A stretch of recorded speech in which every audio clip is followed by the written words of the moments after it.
ल फेरि पनि स्वागत छ आज एउटा नयाँ भिडियोमा र आजको भिडियोको सिरिज रहेको छ ब्लगिङ र डिजिटल मार्केटिङ र मैले आज एफिलिएट मार्केटिङ जुन एमाजोनबाट गर्न सकिन्छ त्यसको एकाउन्ट बनाउन सिकाउँदैछु। सो हेर्न सक्नुहुनेछ यो मैले नेपालमा बसेर बनाएको एकाउन्ट हो र मैले तपाईँलाई मेरो एड्रेस पनि देखाउनेछु। यहाँ मैले ब्लर गरेँ, मेरो फोन नम्बर छ त्यहाँ, त्यही भएर रियल फोन नम्बर भएर मैले ब्लर गरेँ, नत्र हेर्न सक्नुहुनेछ त्यहाँ मैले काठमाडौँ बागमती नेपाल लेखिसकेको छ, हेर्न सक्नुहुनेछ। र मैले तपाईँलाई लिङ्कहरू पनि देखाउनेछु र हेर्न सक्नुहुनेछ र मेरो एमाजोन एसोसिएटको यो ड्यासबोर्ड र सिम्पली मैले तपाईँलाई लिङ्कहरू पनि देखाउनेछु।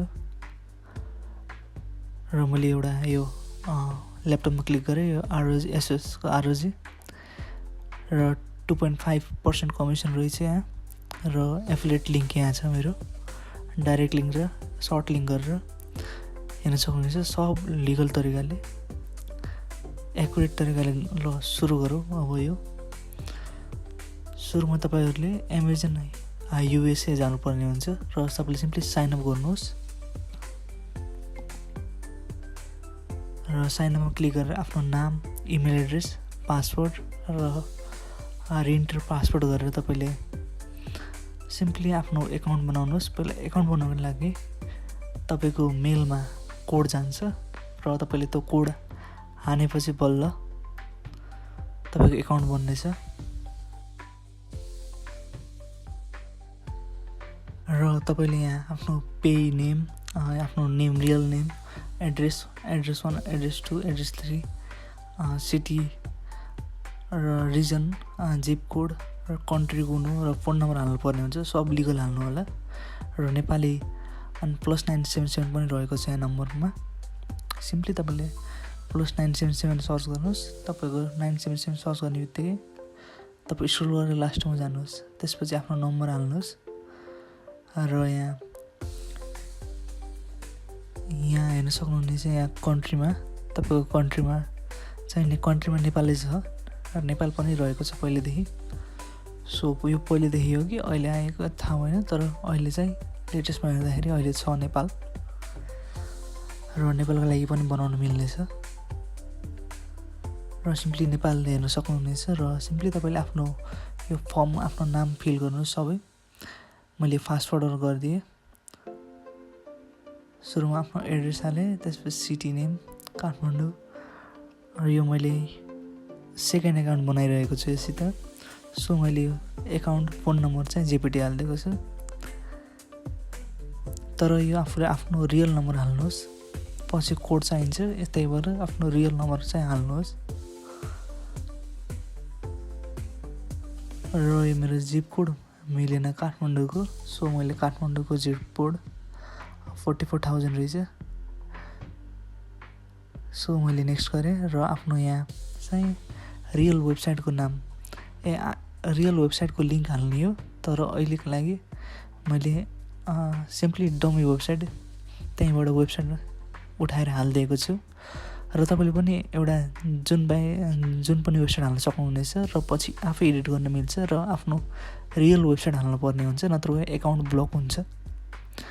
र अन्डर 13को लागि हो कि होइन भन्ने हो। यहाँ नो क्लिक गरिदिनुहोस्, नो क्लिक गरेर नेक्स्ट गरिदिनुहोस् र यहाँ आफ्नो यो एसोसिएट आइडी हालिदिनुहोस्, आफ्नो नाम हालिदिनुहोस्, यहाँ आफ्नो कम्पनीको नाम, आफ्नो ब्लगको नाम, तपाईँले सोसियल मिडियामा बनाउने हो कि कन्टेन्ट पब्लिस गर्ने हो कि यहाँ ब्लग बनाउने, आफ्नो सोचेर आफूले गरेर आफ्नो स्टोरको आइडीको नाम हाल्नुहोस्, आफ्नो नाम हालिने हुन्छ, यसमा केही फरक पर्दैन। र टेलसमा चाहिँ यो के को बारेमा तपाईँले एफिलिएट गर्ने हुन्छ त्यसको बारेमा लेखिदिनुहोस्। हामी ब्लगर लेखिदिएँ, मैले सिम्पली यो डमी एकाउन्ट बनाएको छु र मैले पछि डिलिट गरिदिन्छु, त्यही भएर मैले जेपिटी लेखेको छु। तपाईँले रियल लेख्नुहोस् र आफ्नो नाम लेखिने हुन्छ आइडीमा र आफ्नो सिम्पली क्याप्चा फिल गर्नुहोस् र सिम्पली एकचोटि चेक गर्नुहोस् र त्यसपछि फिनिस गरिदिनुहोस् र कङ्ग्रेट्स विमल कन्टेन्ट लेखिसकेको छ र तपाईँको युनिक आइडी भनिसकेको हुन्छ, एसोसिएट आइडी। र तपाईँलाई यहाँ ट्याक्स आइडी बनाउनु पर्ने हुन्छ, सेट अफ ट्याक्स इन्फर्मेसन गर्नुपर्ने हुन्छ र तपाईँले सिम्पली सेट अफ ट्याक्स इन्फर्मेसनमा क्लिक गर्नुपर्ने हुन्छ। र यहाँ United State current tax status लेखेको छ, इन्कम रेट लेखेको छ, त्यसमा क्लिक गरेँ मैले।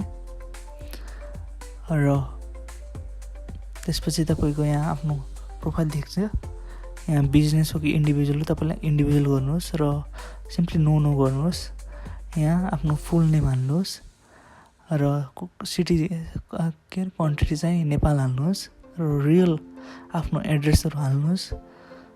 र यहाँ आई हेभ अ नन युएसटिआइएन भने ट्याक्स आइडेन्टिफिकेसन नम्बर रहेको छ, तपाईँले सित छैन ट्याक्स आइडेन्टिफिकेसन नम्बर। सो यो चाहिँ युएसहरूसित बाहिर कन्ट्रीसित मात्रै हुन्छ, नेपालसित हुँदैन।